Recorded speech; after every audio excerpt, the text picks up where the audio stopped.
Bueno, en esta presentación vamos a ver las partes constructivas y constitutivas de la máquina de corriente continua para poder reconocerlas cuando nos encontremos con una máquina de este tipo. Fíjense acá. Después vamos a ver detalladamente cada una de las partes, pero básicamente tenemos unos polos que vamos a llamar polos principales, un rotor denominado armadura, un colector. Entonces, ¿qué podemos decir en primera instancia? Podemos decir que la máquina de corriente continua tiene dos circuitos. A un circuito que le vamos a llamar circuito de armadura, que conecta a través del colector con las escobillas, y un circuito que le vamos a llamar de excitación, que está en el estator.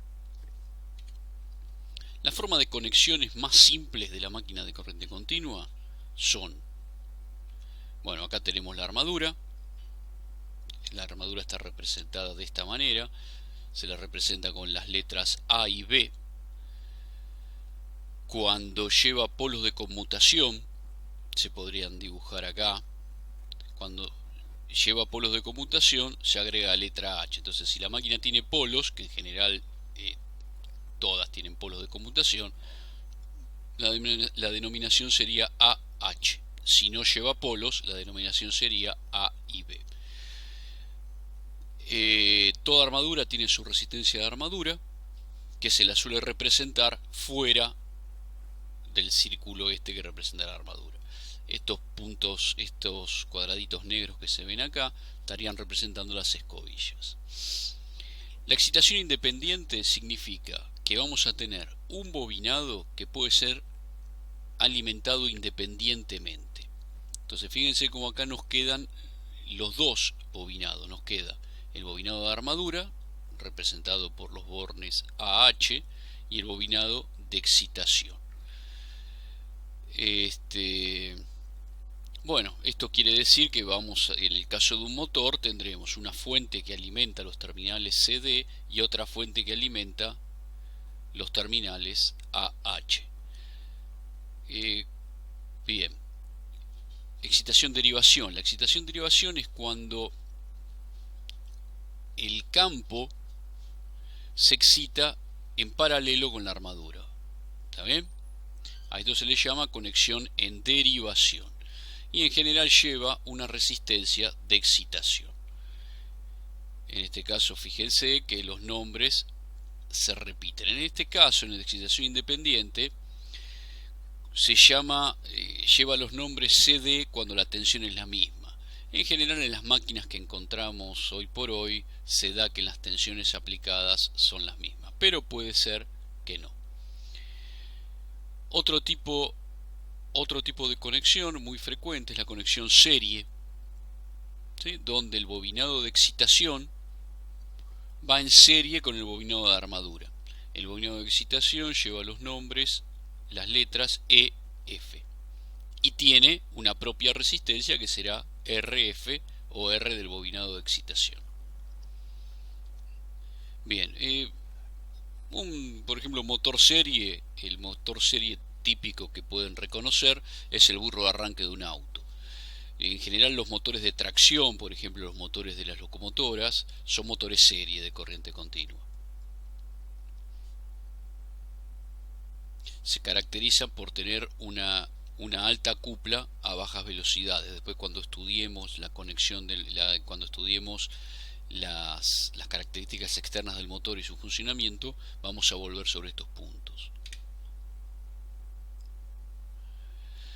Acá podemos ver el estator de una máquina de corriente continua. Es una máquina de 4 polos. Acá se ven los polos principales o campo de excitación, ¿sí? Fíjense que son los polos más grandes. Acá tenemos 4 polos, 1, 2, 3 y 4.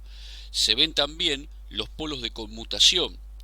Los polos de conmutación son estos que van acá. Se les llama también interpolos porque van entre los polos principales, ¿sí?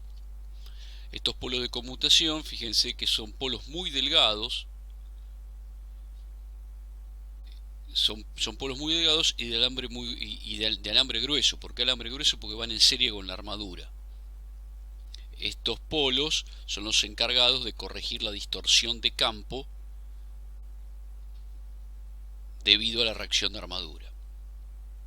Entonces tenemos a 4 polos principales y 4 polos de conmutación. Acá se ve el detalle del polo de conmutación y de los polos principales.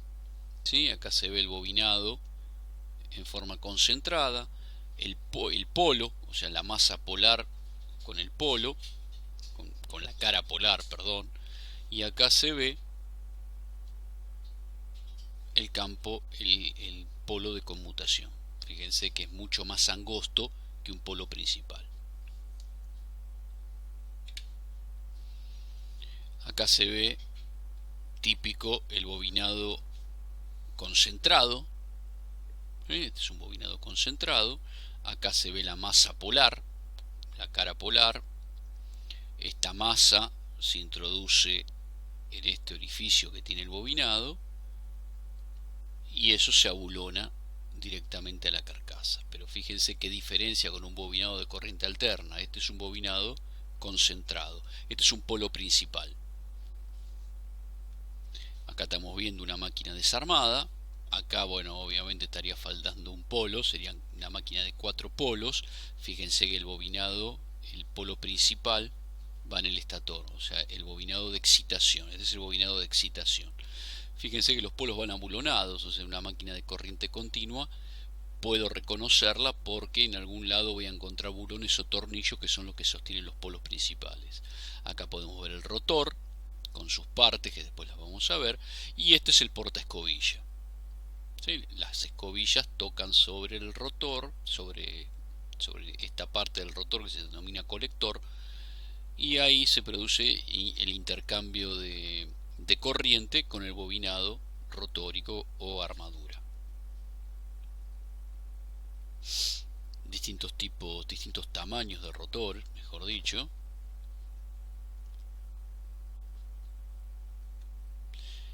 Acá tenemos un rotor o armadura, fíjense, ¿sí? Es el bobinado.